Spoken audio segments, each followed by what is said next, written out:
Pemirsa, DPR melalui Komisi 2 menyepakati jadwal pemilu 14 Februari 2024. Tanggal tersebut juga telah disepakati oleh pemerintah dan KPU. Kesepakatan itu diputuskan dalam rapat kerja Komisi 2 bersama Mendagri, KPU, dan Bawaslu. Rapat digelar di Kompleks Parlemen Senayan, Jakarta, Senin kemarin. Rapat dipimpin oleh Ketua Komisi 2 Ahmad Doli Kurnia. Hadir dalam rapat Tito Karnavian, Ketua KPU Ilham Saputra, dan Ketua Bawaslu Abhan. Ahmad Doli juga mengatakan penyelenggaraan pemungutan suara pemilihan umum serentak untuk pemilih presiden dan wakil presiden anggota DPR RI, DPRD Provinsi, DPRD Kabupaten Kota, serta anggota DPD RI dilaksanakan pada 14 Februari 2024.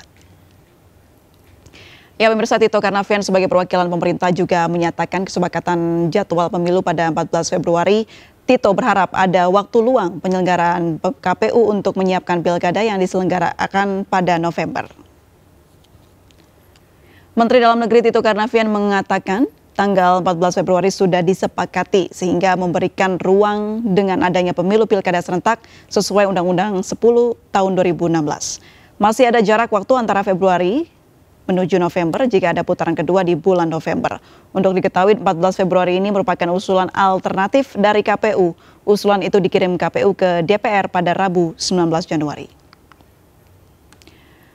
Pemirsa, kita masih membahas mengenai penetapan pelaksanaan pemilu serentak yang jatuh pada tanggal 14 Februari 2024. Sudah terhubung melalui sambungan Zoom pengamat politik Mas Henry Satrio. Selamat sore. Selamat sore, Mbak. Baik, ini ditetapkan ya Bang Henry. Ya. Pemilu serentak di tanggal 14 Februari, hari Valentine, hari kasih sayang, kita disuruh nyoblos. Gimana nih Bang Henry? Ya, kalau menurut saya yang pertama kita harus apresiasi Kemendagri, kita harus apresiasi Bang Doli dan teman-teman di Komisi 2. Kemudian kita juga harus apresiasi KPU yang akhirnya menetapkan jadwal itu, sehingga banyak sekali hal-hal yang menjadi simpang siur itu saat ini menjadi firm karena ada jadwal itu. Jadi mudah-mudahan tidak ada lagi isu perpanjangan masa jabatan presiden, tidak ada lagi isu 3 periode yang harus disampaikan gitu. Jadi menurut saya kemarin itu memang sebuah vitamin penting bagi politik Indonesia. Nah, kemudian kalau masalah tanggal, secara jadwal itu sangat ramah bagi kepala daerah yang akan maju ke Pilpres. Oke, kenapa itu? Kecuali Mas Ganjar ya, kecuali Mas Ganjar sudah selesai. Tapi bisa saja Mas Ganjar misalnya dia gagal di Pilpres, kemudian karena pilkadanya November, jadi dia bisa maju juga ke pilkada Jakarta misalnya. Itu dengan catatan misalnya Mas Aniesnya menang. Memungkinkah itu Bang Henry? Memungkinkankah? Oh, sangat memungkinkan, karena kan Mas Ganjar sudah selesai 2 periode di Jawa Tengah. Maka kalau dia maju di Pilpres, kemudian kalah, ya dia bisa tetap maju di Jakarta. Itu kalau PDI Perjuangan memajukan dia sebagai calon presiden. Kan sekarang yang kuat sekali namanya dari PDI Perjuangan itu selain Mbak Puan Maharani ada Pak Budi Gunawan kepala BIN. Jadi ada second chance begitu ya bagi kepala daerah yang mungkin ingin maju menjadi presiden namun gagal bisa bertanding lagi di November. Betul, dan buat partai politik, bagi calon-calon pemimpin daerah yang mau maju itu bisa dites di pemilihan legislatif. Kalau mereka lolos sebagai pemenang di pemilihan legislatif, nah itu menurut saya green card itu harus diberikan partai politik kepada si tokoh itu. Tapi kalau si tokoh itu pileg aja nggak lolos gitu ya, kemudian mau maju pilkada, menurut saya gambling yang terlalu besar bagi partai politik. Sistem ini fair nggak sih Bang Henry? Adil nggak sih ini sebenarnya? Kalau menurut saya sih adil-adil aja dan bagus-bagus aja, dan yang sebetulnya betul tadi kata Pak Saan Mustafa, ini kan yang masih pertama kali di Indonesia dan juga mungkin pertama kali di dunia.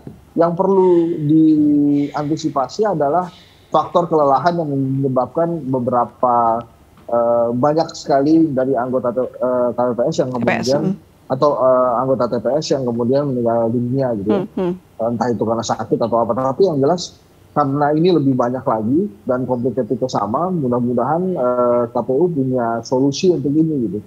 Misalnya kalau menurut saya hasil itu jangan terlalu dipaksakan jam 12 malam gitu, tapi misalnya bisa mundur sampai jam 12 siang gitu misalnya, tapi tentu saja dengan penataan saksi yang tetap konsisten dan ada sehingga tidak terjadi kecurangan-kecurangan. Nah, hal-hal ini sebetulnya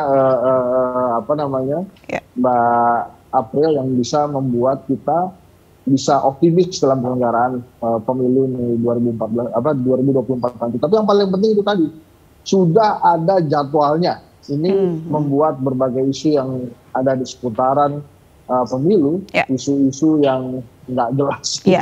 Ya, salah satunya 3 periode sudah gugur ya, Bang Hensat. Ya. Baik, kalau kita tadi juga berbincang mengenai bagaimana undang-undang pemilu kemarin ditetapkan dan tidak ada perubahan sama sekali. Ini tentunya sejalan dengan bagaimana pemberian kesejahteraan juga administrasi bagi pengurus TPS yang nanti akan bertugas. Bang Henry sendiri ada pemikiran apa? Ya, kalau menurut saya memang harus ada asuransi bagi petugas TPS. Kemudian juga ada serangkaian program kesehatan juga yang harus diberikan ke mereka. Jadi memang tidak boleh seolah-olah mereka ini semuanya ready dan siap gitu ya. Nah, terkadang para anggota TPS ini dipilih karena bukan cuma senioritas, tapi karena kebiasaan gitu. Biasanya si A yang jadi ketua TPS, maka si A lagi. Nah, besok itu masing-masing individu petugas TPS itu harus benar-benar yakin dengan kesehatan diri mereka sendiri, karena jangan sampai terlalu lelah kemudian akhirnya harus mengorbankan nyawa. Tapi menurut saya sih asuransi itu harus diberikan tuh kepada para anggota TPS, minimal asuransi kesehatan ya, walaupun sudah ada BPJS kesehatan, tapi minimal mereka didahulukan sebagai petugas TPS untuk bisa mendapatkan layanan kesehatan bila terjadi hal-hal yang tidak diinginkan gitu. Baik, Bang Henry, tim KPU dan Bawaslu sekarang sedang digodok di DPR untuk nantinya diresmikan begitu. Apakah ini menjadi hal yang sangat berat bagi KPU dan Bawaslu di tahun mendatang, khususnya di 2024 untuk bisa menyelenggarakan pemilu yang kita tahu pertama kali di Indonesia dan dalam jumlah yang banyak. Namun Bang Henry jangan dijawab dulu, kita harus jeda terlebih dahulu. Tetap bersama kami pemirsa di MNC News.